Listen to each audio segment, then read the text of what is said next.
E-bike 3 wheels mini cruise. Ang issue pala nito, sira isang battery. Ito, papalitan natin ng stock battery na 2022. Pero all goods to with warranty. I-install natin ito. Na-install na natin yung battery, pero hindi lang pala battery issue ng e-bike ni ma'am. Ayan. In-on natin gamit ang power switch. Pero bagsak agad ang reading ng multimeter. Ayan. Pinorotel natin, nag-48 ang drop. Possible issue nito yung power switch niya. Naglulos ang connection.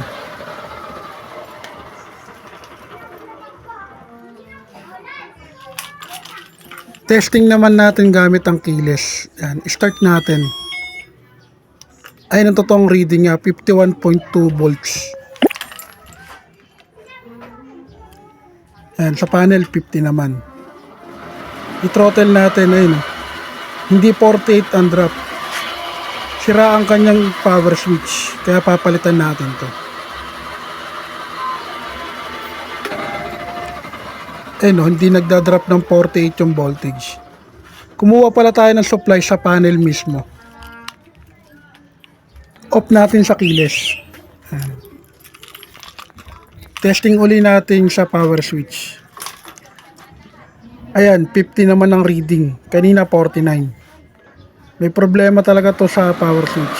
Ayan, bumagsak uli sa 48 pag tino-throttle.